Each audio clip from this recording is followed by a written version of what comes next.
weird. Did you hear me ringing at all? No, I had run out of the room Oh, okay. for 2 seconds. Okay, good. Good. I'm Let me good. set recorders here. Wait, where's your text now?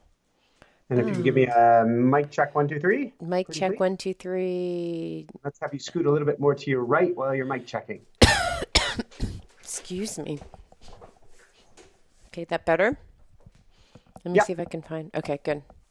And if you can angle the camera down just a tiny bit, So I'm not pig face. Pig face. Um.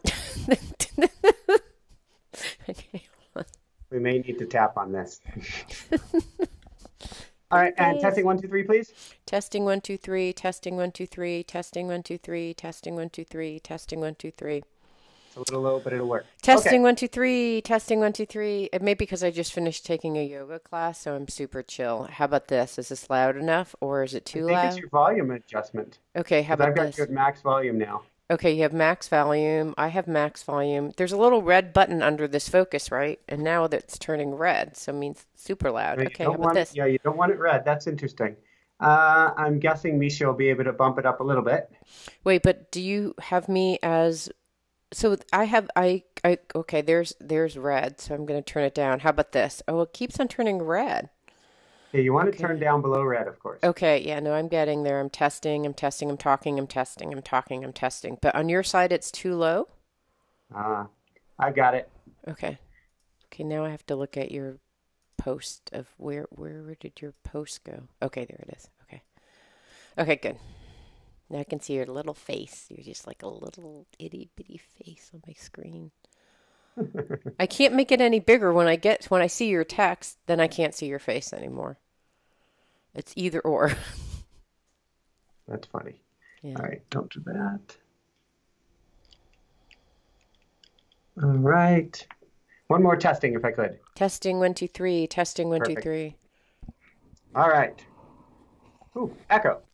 Okay, Echo. how about this? Echo, echo, echo, echo. Is there still an echo? If you can turn down the volume of hearing me just a tiny bit. Wow, weird. I don't know what's going on. Hold on. Testing. Yeah, there's a tiny echo. Okay, how do I turn the volume from you? Okay, how about this? Okay, keep on talking. Testing 1, 2, 3, testing 1, 2, 3, testing 1, 2, 3. Is it I'm not okay hearing if an we? echo. Okay, good. Yep, Okay, good. it's there a tiny bit. I'm ignoring it. It doesn't exist. All right, we got to dive into this. Do you have to be done at 1:30 or 2:30 or earlier? 2:15? Uh, Definitely by 2:30 because I'm coaching then. Okay, That's the 2:20. Let's try absolute. to do for 2:20. Hi, everyone. Welcome back. I'm Michael Sandler, your host on Inspire Nation, along with CJ Lou from the Fire It Up with CJ show. Woohoo! Joy to the world. Spring Joy. If ever you wanted, it kind of goes along this lines. If you've ever wanted more happiness and joy in your life, and without a spray bottle, then do we have the Attract Happiness show for you? Today we'll talk about becoming an attraction magnet for happiness, how to do it, how to keep the happiness up, and why you really want to do it when you're living inside a volcano. Oh gosh. That plus we'll talk about a cold tummy, open heartedness, stress and yin, the virtue of the subtle, living in a cloud, calling in more rain, getting jiggy with a road bike, living in heart resonance, daily self-hypnosis, cat food gone wrong and gone right, and what in the world is hummingbird sanctuary status. So welcome back to the show. Hummingbird CJ, are you ready to shine? Woo! Isn't hummingbirds are like they're really cute, but They they're are a little really. bit of frenetic. I sometimes have been accused of having hummingbird energy. Uh, so how are you doing this week? Well, I'll tell you, first of all, I can't really complain because I know it's a lot hotter out there, but it's really hot for Seattle. So we've had really hot weather. And when that happens, we're ill prepared as a community because very few people have air conditioning and we aren't acclimated to the weather. So everyone just gets I literally was walking down the street this morning and it was like 65 degrees, but it was much warmer than it would be at that early in the morning. It was like 6 in the morning. And there was this guy who was walking around. He's like, "What the heck is happening? Oh my God!" He's just like, "It's so Like people can't deal. Anyhow, there's things are heating up on the outside Mhm. and my work things are heating up. It seems like what I'm doing is I'm clearing my calendar and then somehow it just keeps on getting full.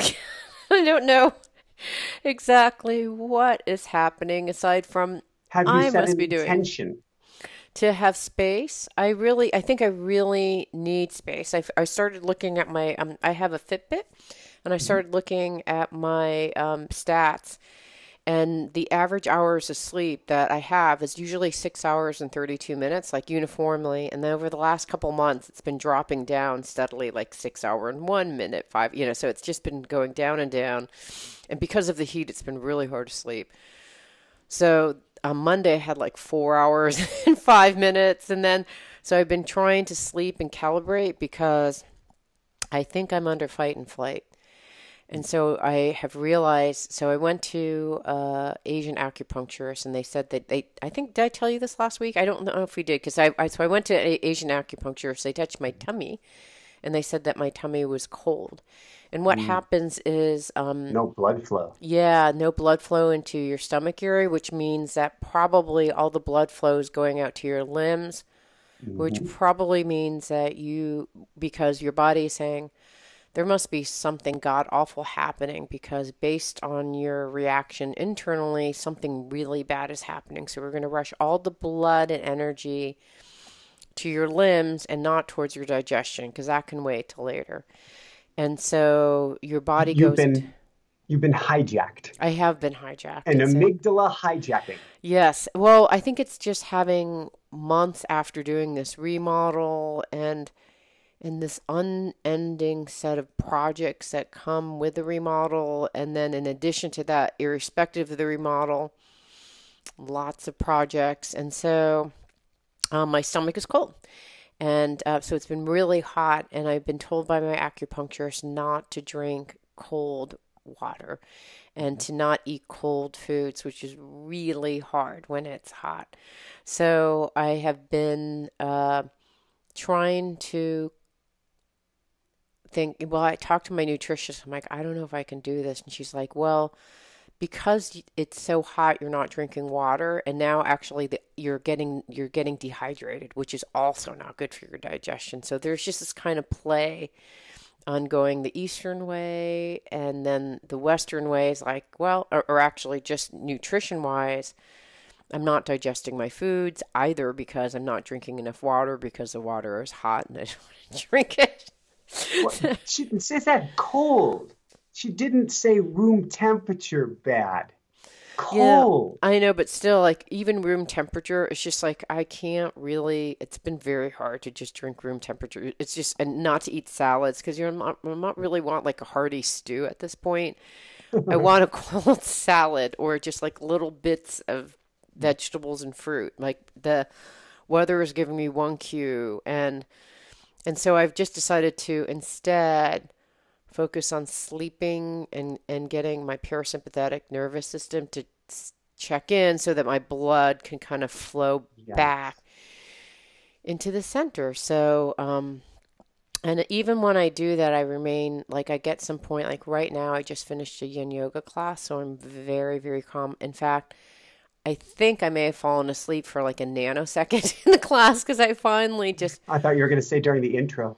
no, but it's so cool because with yin yoga, there's this process of creating a holding so that you're held by the ground. And when you're held by the ground, you can just relax.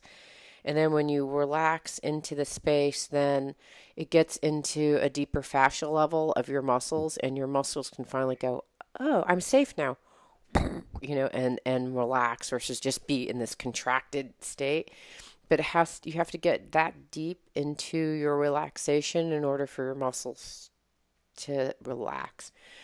So I just did that, and gosh, it's so awesome. So I can applaud the virtues of Yin Yoga because right before that, I was talking to someone that I've been working with a client, and they're under I describe like a PTSD environment, and they're under a sense of scarcity, fear, blame, judgment, and it just once it starts kicking in, as I know from myself, it's really, really hard to change the trajectory of that. I mean, it takes an equal, a greater than uh, energy on the other side, right? To be have that much space, to have that much open heartedness, to that have that much love, to combat that much fear. So I've been trying like crazy.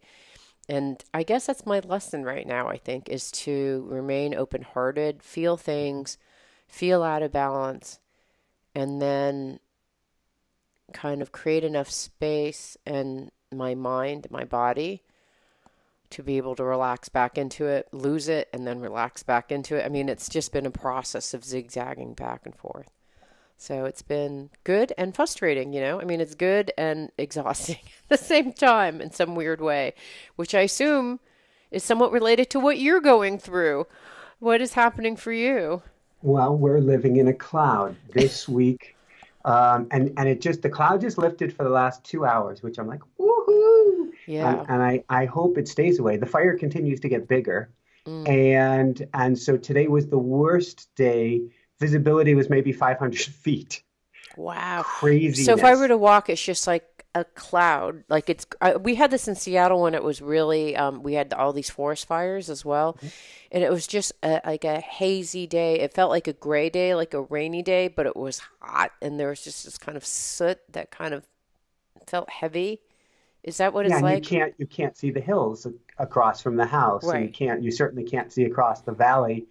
And it feels hotter than it is because your skin can't breathe because of the particulates and the smoke that get on your skin. Mm. And so you just kind of feel like you're basting. So we had everything sealed up earlier today. We have four air filters at the moment, cranking Wow. them out max, and they have little gauges on it, or they change colors, and they're on red, which means bad air. Wow. And you're socked inside and you don't feel so hot. And what's most interesting, like you're describing, is and people are experiencing this in different ways in life. So, and Jessica and I just recorded a show on this, which is smoke is just a metaphor in a sense for having fear in our lives. And so we all have different fires in our lives. This one's just literal.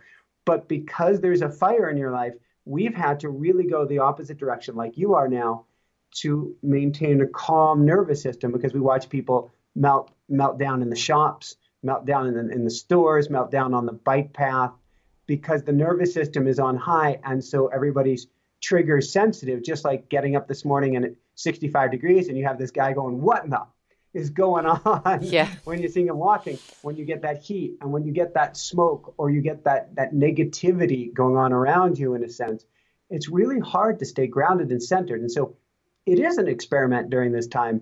We're actually having, I don't want to make it out like it's a great thing. It's not, but we're having some good success in staying grounded because we were forced to do so. So, of course, I mentioned last week, I had my coach talking to me about building more space in. We've had Howard Martin and Dr. Joe Dispenza both on talking about heart coherence, putting your hand over your heart, breathing in and out through the heart. I'm doing self-hypnosis. I think I mentioned that from Grace Smith. I'm doing self-hypnosis recordings in the morning right now. I'm just doing everything we can. Watch the mind. Where is it going? Any negativity coming up? How do I either lean into the fear or at this point sidestep the fear to keep myself out of a flight or flight response? And the more I do that, it's actually spilling over in real positive ways. So Mm. even though if you asked me, well, what's been the most interesting thing over the last few weeks? And I'd go, I hate to say it, but it's the smoke. Smoke is dominating everything. Smoke is Mm. our lives right now. But there's been all sorts of positivity and miracles coming in, I think, because we've had to really watch our state, our internal state. As the state of affairs gets worse around us, we're watching our internal state more. Hmm. And it's hard to know to what extent you try to fix the external or deal with the internal. And in my mind, it's like dealing with the internal first because it's really hard to affect things. There's so many variables and people and situations. And, do we really have control of things externally from, probably not. The only thing that we really have control over is our inner state. And it's really hard to do when you are surrounded by turmoil, like just people toxically venting or a toxic environment, and to just stay grounded and see it and feel it too. Because what's happening is I'm meeting people, and what would happen in the past, here's the change from, I would say, a year ago. As I would meet someone who's really in a toxic state, and I'd be like, oh my gosh.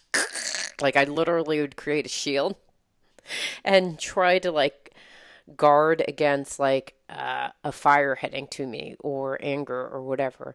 And now I just stay in the center, and it's not that I'm successful doing this all the time or even well, but I'm staying in the center, and I try to have those things hit my heart. And then I focus on the Sushumna, which is a central channel where all of our psychic body resides, and actually almost like a mail chute, just like, just having like go in and like, right out my head or out my sacral area, but like just flow through me and not, and it's harder than heck. Like I was doing it today, and I was meeting with someone who was crying and shaking, and I don't think she was shaking, except she must have been, because I was shaking on the inside and I was having an empathic experience, and I was literally like shaking, and this person was crying and angry and mad and hopeless, and it was just and I was just trying not, it's hard because as an empath you pick it up and you're trying not to consume it and digest it, but when it comes so fully and heavily, it's almost like your control settings for what you normally do aren't set properly, so you have to like like. And so literally at a certain point I said, I need to use the bathroom because I can't, I am actually getting so overwhelmed that I'm trembling. So I'll be right back. Wow. Yeah. And I had to actually, and I went into the bathroom and was just breathing like, like just kind of doing my breath work so I could take the energy, whether I wanted it or not, was being received. And I was just, because I wanted to openly receive it, but then I was just trying to like let it go crazily. And I did the best I could, but it really took, I had to meditate like for 30 minutes afterwards and do this hour yin yoga class because it took that much And time you're to better do. now. I don't know. I mean, I think so. I feel You better. look mellow, mellow. I want to say mellow as jello. I look I've mellow been, as jello. yes, I've just been going to heart coherence more and more. I'm always trying to be in that heart-centered place. I don't always remember it, but I'm trying to be, when somebody is struggling, to go even more in and out through the heart, or send out love through the heart, and just be the biggest tuning fork. That almost sounds like a bully. I want to be the biggest bully in the room, but I want to be the biggest tuning fork so that others will come into coherence with me. Tell me how that works too, because you just talked to Dr. Joe and you just talked to the heart math folks, and I'm just curious because as I'm tuning into my heart, I've seen two different things happen. I've heard I worked with this guy John Burney. I don't know if I introduced you to him yet, but you should talk to him. But he, I think, tunes into his heart. It's more of an inner work where he tunes into his heart, and because he is so in alignment to his heart, it ends up being like a light bulb. You know, so he's actually, the focus, as I understand it, is inside your heart, inside your heart, inside your heart. And it's not like, I see you, you're having issues, I'm sending you love, which is external. It's like my energy goes internal and then external, versus some people who just focus internal, turn on the lighthouse, and then it's like the light alone helps elevate things. What do the heart math, or what do you experience when you're doing heart work? The simplest way is, you can certainly, to begin, put your hand over your heart, so Mm-hmm. or over the center of your chest, so that you're bringing your attention there, and you just very gently, and I'm always an in through the nose, out through the nose kind of guy, because it triggers a rest and relax response. But breathe in nice and slow, and imagine the air coming into your heart, Mm-hmm. and breathe out and feel the air going out through the heart. Ah, okay. And In and out. And you can add emotion. You can breathe in gratitude, send out love, but it's all focusing on breathing with your heart. It brings your attention there. The heart generates a much larger field and frequency than does the mind. So when you're focused on the heart, it takes over and brings everything in coherence. You also radiate a field outward. The field has been tested at 3 to 4 feet, but there's probably a lot more going on because they can also put people in a room and they all get into sync. They all get into heart coherence. They can have one person focus on another person in another town, another state, another country, and they come into heart coherence. So if you're focusing on the heart and you get into coherence with mind and body through the heart, you're the biggest tuning fork. The calmer you get, the more you bring it into the heart, the more contagious it is to everybody else's field around you. That's why we had Dr. Joe on, and we were talking about how you can literally shift the energy of the planet. If you start to come into heart coherence, the next person goes into coherence, the next person goes into coherence, and you can shift everybody. We've got 7.6 billion people, or 7 point some odd billion people on this planet, and if a whole bunch of people are coming into coherence, it changes it for everyone. So in my better moments, if I realize somebody is struggling, somebody's challenged, somebody's melting down, if I can put my hand to my heart, great. If not, if I can simply go to the breath in and out through the heart, nice, slow, deep breaths, I shift the energy around that person and they start to come into sync with me. They don't realize why, but they start to feel better and their nervous system dials down. Okay, so here's what I do. It's very similar, but it's slightly different, of course. So, because this is based on the Shaivite tradition, which is one that I'm studying right now, my teacher, and it's called the Heart of Consciousness. And so you breathe through the top of your head, and then you breathe it down from the top of your head into your heart. And then you expand your heart, open and expand your heart, and then your breath. When you're breathing in, it goes all the way down to your sacral area so that you're opening up this channel, the psychic channel.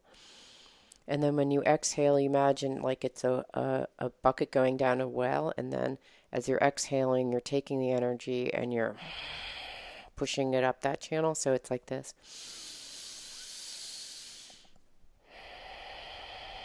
Circle. I love it. Yeah, so it's a circle around, but the Down in the emphasis, front, back in the yeah, back. down in the front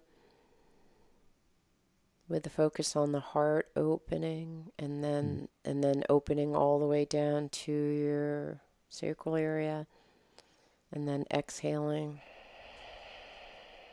And then all the way from your tailbone around to your bottom and the back, all the way from the top of your head to the back of your head and out. And so it's just a circling around and around. And it's to, if you have, so the belief is that there's life force and energy that's in this channel.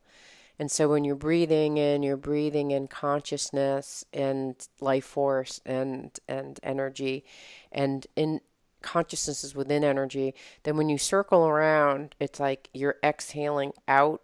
And so when I inhale in, I think of love, peace, whatever, love, peace, gratitude, whatever, just I'm opening up to consciousness, whatever you want to say.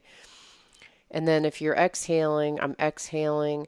And I think of anything that when I forget that I'm not one with God, when I forget that I am, it's like, please remove the separation or pain and suffering, right? Pain and suffering is really about believing that you aren't God, right? You're separate from God. So you have Yeah. pain and suffering, right? So when you're exhaling, it's like I'm one with God and I'm letting go of everything that is causing me an illusion or pain or suffering.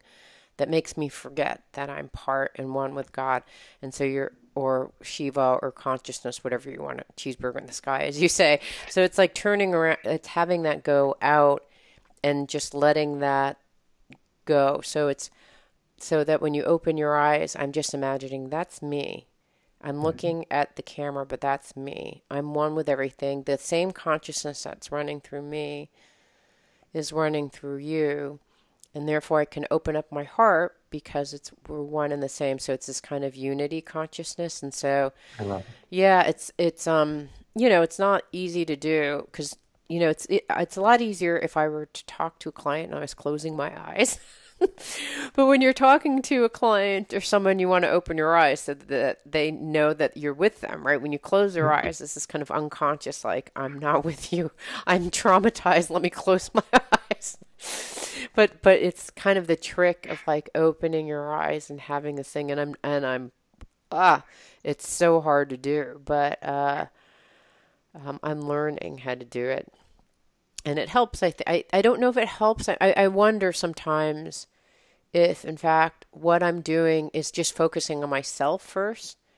And if I focus on myself and expand this field that's around me, I don't have to send love to them. The field automatically does it for Bingo. me. That I think is such a profound statement. Is while it is great to focus on others and there are all these chemical benefits, Right. we get to get grounded first. Mm-hmm. When we're ungrounded and we try to help somebody else, we're like, I don't know, a pinwheel in the breeze. We're spinning all over the place. If we're grounded first, then just our presence, like being near a Buddha statue, just the presence. The Buddha statue isn't necessarily emanating anything to Right. you Right. that we're aware of anyway. Right. Right. But we feel a calming. Right. And it's just the presence of that energy because here's the thing that I've been thinking about because in this model that I'm studying, they talk about karma. And karma is willful action. So if I'm sending love to you, right? I'm saying to, I'll send love to you, but you know what I'm saying? Like, let's say that I'm sending love to this pen, right? I'm sending love to this pen because this pen is having a hard time, and I want the pen to feel better, and so I'm sending love to this pen, and that's nice, but it's a willful action. The pen didn't say to me. Now, had the pen said, will you send me love? I'm having a hard time and I just want your love and need it.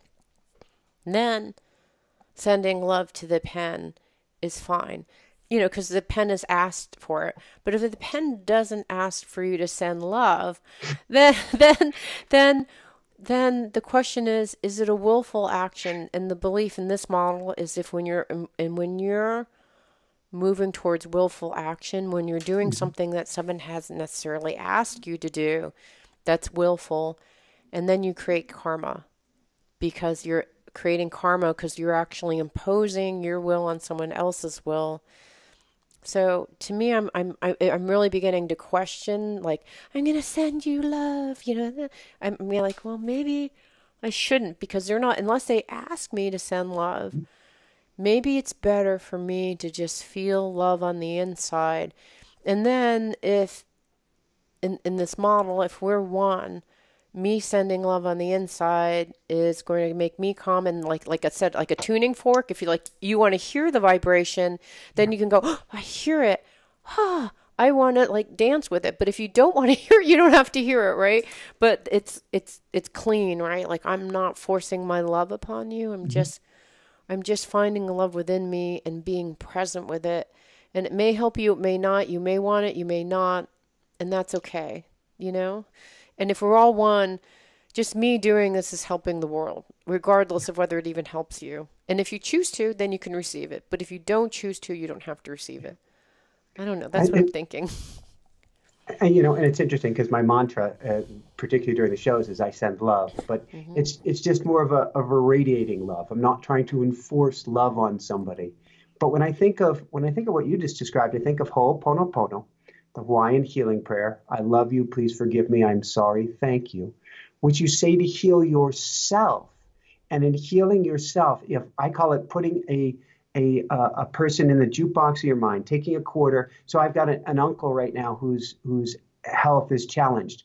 And so if I take my uncle and make him as a quarter and drop him into the jukebox of my mind, bring him into my heart, and I focus on, I love you, please forgive me, I'm sorry, thank you, and I keep healing my heart, chances are it may help him. The same can be done with heart coherence, which is, and that's actually what I've been doing. Rather than Ho'oponopono, I've been doing the heart coherence for my uncle, which is I focus on my uncle. So I bring him into my attention, into my awareness. And then I'm just breathing in gratitude and breathing out love, and breathing in gratitude and breathing out love. That was kind of cool. I don't I know was what talking, happened. What well, I was happened? talking about you being an anchor, like a good Buddha statue. And you Hmm. were, A statue. and I'm like, wow, She that's really, exactly right. she's embracing that idea. And then you were gone.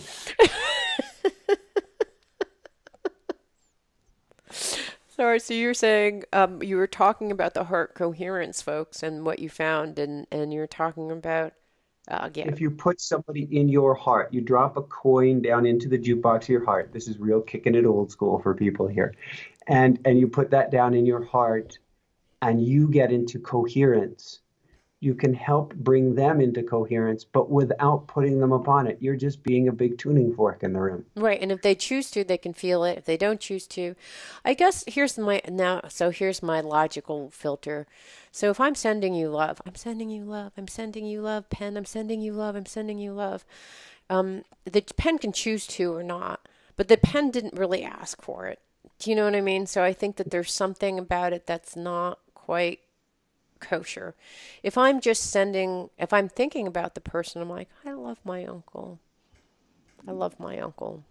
I'm so grateful for my uncle. Like if I do that, then that's your own experience. And if the energy is meant to be connected, received, whatever, I guess in some ways, even if the person didn't want to receive it, you're tuning into your love for your uncle, and not just is like feeding, filling the tank of love, regardless of whether your uncle wants it or not. This sending it out to this pen is like, I'm not sure about that. That's the thing I'm wondering. I couldn't answer. I'm here. I have my mala beads and I'm still sending love. And I'm still sending love. And I guess if there's a karma repercussion for that, I guess I will learn about it. But I I'm don't not know. I'm trying to asking. force my love on No, anyone. no, I no. I'm but not. I'm not saying that you are. I'm just no, curious. no, I'm it's a just learning. asking. I'm just Yeah. wondering. I have done the same thing, and now I'm questioning. Like, wow, is that the best, or is it just stay centered and grounded yourself? It's the thing that put on the mask on yourself first Yes. I do before. agree with that. And I'm not trying to be selfish or anything. It's not that I don't love people, but I don't know what's more loving. You know what I mean? Is it to so this client that I was meeting, I was trying not to send her love. I was just feeling her feelings actually, and I was crying because she was crying, and I was empathically feeling her feelings and opening my heart to just the pain and suffering, and I could feel that pain and suffering, and I could relate to that pain and suffering and say that is also my pain and suffering, because I suffer from the same pain of giving too much, of not knowing exactly what to do, feeling like, not sure what you can do. Like, I can relate to all those things. And it's just like, wow, like maybe it's healing that part in yourself, because if we're all connected, then just healing a part in yourself has got to do something, and maybe it helps her and maybe it doesn't. I don't know. And what Howard Martin and Dr. Joe Dispenza have been Yeah, I don't studying know. is the electromagnetic field of the planet. Mm-hmm. And at first it was the causality was solar flares, and all of these conditions have been shown to affect us and affect wars and affect crime rates. But now they're studying what can take place in the reverse, which is how much, if we get into heart coherence, can we affect the electromagnetic field of the planet? And so healing ourselves is literally by changing the frequency of the soup that we all vibrate in, changing all of us, creating, in a sense, what he calls emergence, Dr. Joe Dispenza, which is a whole flock of birds moving as one, a whole school of fish moving as well. Because as we start to get in coherence, the next person does, and this 7 some odd billion person planet starts to vibrate at the same frequency, which has been admittedly a frequency of fear. Yeah. And when you focus on fear, that's the groove that you're carving in the record. You bring about more fear. In fact, I'd argue we get addicted to fear. Look at the movies like we would like to watch. We're looking for something that gives us that dopamine rush. If we can instead step back, breathe into our hearts, do what you're doing, connect to consciousness, get out of our conscious mind, get out of the little mind, the fear-driven mind, and step back from that, then we're swimming in the soup of love. And then that's what we're bringing into our world. That's what we're attracting into our existence. Yeah, and one could argue maybe the reason why we're having solar flares in the first place is because too much of the planet is not in that state, so that we've brought upon like what's inside. What is it? Something inside, outside. What's that shamanic thing? As below, above, so below. Yeah, so as inside, as outside. But there's another one, something like that. But it's the As same. within, so without, or Yeah. something Yes, like that. that's it. As within, so without. So it's like if you are in your mind generating this fear and anxiety and blame and anger and then like, okay, well, there's solar flares, they're they're fires, there's, all sorts of things, heat, incredible heat, like, I don't know. And maybe correspondingly, I mean, I think if there's anything that you can do, it's to change your vibration. There you That's go. that's like the one thing that you can do. If you meditate every day, that is one way of saving the world. I mean, it seems really, but like save yourself, save the world. I'm going with it. Whether it's somebody in a cave meditating, whether it's somebody in a group meditation, whether it's 5 or 10 minutes at home doing a meditation or going into heart coherence, I think it all matters. And it changes how you will. Not only does it change your vibration, change how you feel, and you can literally measure vibration. It's not this woo-woo thing. Not only does it change the energy that you emit from your body and your brainwave frequency and your heart frequency, not only is it contagious to those around you, but it changes how you view and observe the world. If you're coming from a state of heart coherence, if you're coming from a state of open-hearted love, and you see somebody on the street suffering or somebody on the street cutting you off, you're going to react very differently than if you're in a place of fear, the little me, I got to get mine, or I got to get my nut before somebody else get theirs or something. And it's a completely different response just from anchoring in the morning. Don't you feel like when with all these fires and all the stuff that's happening, do you sometimes wonder, like, is this my final exam? Like, why is this happening to me? And then, and frankly, I'm conscious enough and aware to realize when I'm actually contributing to it. I'm like, wow, I'm not breathing. Well, maybe I should breathe. Or I'm like, wow, I'm not breathing. Maybe at one point today I'll find time to breathe. It's like, We need a bumper sticker, breathe now. yeah. But it's just that kind of thing. Or I rushed home from this meeting and it was like frenetic, and I thought, well, I got to go continue this stuff with Hermione and buy the stuff, and I'm like, no, I need to meditate. Like, I know you feel like you need to like do this or do that. Like, you don't need to do anything. And my son was like, do you want to have a lunch? And I really wanted to because I wanted to like bond with family. I'm like, no, yin yoga. This will be better for you as much as you love your family. Mm-hmm. Do this for your family. Go to yin yoga for your family. It doesn't sound like I'm doing that because I'm not having lunch with them, but it is for them, but in this very indirect way.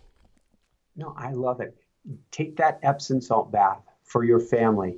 Get that massage for your family. When you treat yourself like gold, you will treat everybody around you better as well. When you are incredibly loving and kind and gentle to yourself, you're not going to barf negativity and filth on somebody else. It's not even going to occur to you. Yeah. So when you shift, and particularly for our kids and our loved ones, the term mirror neurons means everything. They're going to treat you the way you treat yourself. They're going to learn to treat themselves the way you're treating you. Yep. Yeah, absolutely. And I see that with my son, actually. I see him taking care of others a lot. And I thought, oh my gosh, I'm the one who taught him that, to throw yourself under the bus. It's like, oh my gosh. And so now I'm like, well, you don't have to do that. I'm learning that you don't have to do that. Oh my gosh. I have one thing, and I want to circle back. My aha for Yeah. this week is I was listening to my teacher again, and he had said, people strive for happiness. And see, happiness, and this made me really think, and there's no dig. I mean, I've been striving for happiness my whole life. And that's the term that I use. And I was thinking about this because he said, happiness is based on conditions. If so and so happens, then I'll be happy. When I finish a remodel, then I'll be happy. Like if I listen to my own language, I'm not talking about anyone. If I just listen to myself and my own language, it's when this happens, then I'll be happy. If that doesn't happen, I will be unhappy. Right? So happiness is conditional for me only. I can tell you, for me, the way I've coded it, happiness is conditional for me. So happiness in a lot of ways can be sustained for, like, I finished remodel, now I'm happy. I'm working with some clients that are having a hard time, and I feel for them. Now I'm happy. When I finish working with them, then I'll be happy. It's like it's just no good. So for me, it's no good. So what he said is that in some ways, what you're looking for is freedom. Like, really, it's freedom, so that you can be in this, like, I'm in the remodel. I'm feeling so overwhelmed. I'm not quite sure, but everything seems to be adding to my calendar. Even when I throw things off the calendar, things get added back due to my own inability to stop them adding back. And so how can I be free? True freedom would say, this is it. This is what life is bringing you. Wow. Okay. Not like it's like, wow, I'm really busy. I'm just really busy. Not that I wish I can't wait till I'm not busy. Why can't this? It's like, I'm just really busy. That is what is. Life is bringing this to me. True freedom is go like, you know, ah, I'm not happy all the time. That's it. I mean, why don't you have the freedom to just go, yeah, freedom. So I've been thinking about that a lot this week. I was looking at the mountain last night, covered in smoke, and I said, if you forget about what it is, it's actually quite beautiful. It is. You feel Maybe it's a bad. mist. I know you feel kind of bad because when we had that smoke in Seattle, the sky was just like the colors in the sky were ones that I've never seen before. And I took a picture on Facebook. I'm like, I know I feel kind of bad, but isn't this cool? It's like But that's the place of childlike joy. You yeah. don't have to make a child happy. You don't have to give a child, at least until we've kind of wired them too much. Their innate state is happy in the moment. Mm-hmm. Yeah, I'm abs. That's so. And sometimes free. I like where you're going with this because freedom is related to innocence. If you have no conditions upon this is good, this equals bad, Yes. this is what I want to have, this is what I don't want to have happen, and you just go into innocence, like, wow, the sky is just covered. Wow, it's such a pretty color. Like, what's happening? Oh wow, my schedule is so full. That happened, like, I get to meet so many cool people today. or just like, wow, okay. All right. Like not being like, oh my God, how'd this Oh, happen it's the letting again? go of judgment, letting go of attachment. Yeah. If you label something, you're host. Yeah. Yeah. But if I don't label this as bad and Right. I'm stressed, that's bad. It's like, wow, this is just, I'm innocent. Like, wow, look at what's happening to my body. My body is feeling overwhelmed. I was literally, afterwards, I was so dizzy. was like, wow, I'm really dizzy. I can't even stand up. I'm so overwhelmed. And then you go, isn't that cool? Yeah, it's like, wow, that's interesting. I don't like feeling this way in particular, so I'm going to go to the bathroom and just kind of like, because it didn't feel good. So I emptied it, but it wasn't, but if I don't put a label like that's bad, I don't want to work with that client anymore. You know what I mean? If it's just like, oh, wow, look at that. Look what happened. It's fascinating. So I have a tiny little metaphor, and then we'll Yeah. wrap it up. Yes. We got in some cat food, the absolute wrong cat food that our kitties do not like. We got in from ordering from this raw food place a couple weeks ago, and we were struggling. He's doing awesome now with getting Lumi up to speed with eating. Maybe particularly since the trauma of the fire and Mm. being in a little cage for many hours. Are we evacuating? And this food, which we had labeled as bad, Jessica decided to try again. And now it is no longer bad, but is either good or great. And is loving it. Wait, so all that changed is her attitude, and then the cat didn't eat it and did eat it based on her I don't think attitude? it had anything to do with her attitude, but he had tried it and not liked it. Yeah. But instead of labeling it, we had actually looked at giving it away. And then she said, well, wait a minute, let's give this another try. And she removed her thought maybe of the label, and who knows what took place. But it's just an example of what our minds are so, what's the kitty term, finicky, that we label something bad one minute and it's good the next, and it's this, it's that. If we could just let go of judgment and just be with it, however it is, more magic comes out of it. Yeah. A last note on the fire. We discussed it last week, which is hummingbirds have been coming across the mountain and finding our place. I think we might have hit hummingbird sanctuary status. We have hundreds of hummingbirds outside our windows with dozens at any. Wow.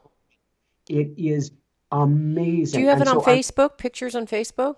I posted, I think, on one of my daily wows, and that wasn't even nearly the swarm that we're getting now. So like I ate breakfast this morning with my bowl, standing by a hummingbird feeder, and I'm 6 inches to a foot away, and they're coming up right to my face. They're kind of giving me one eye, looking at me, and going on. And then the next one, they come up and look at me, and I have a swarm of 20 or 30 hummingbirds surrounded by them because of the fire. It's the coolest thing. That's so great.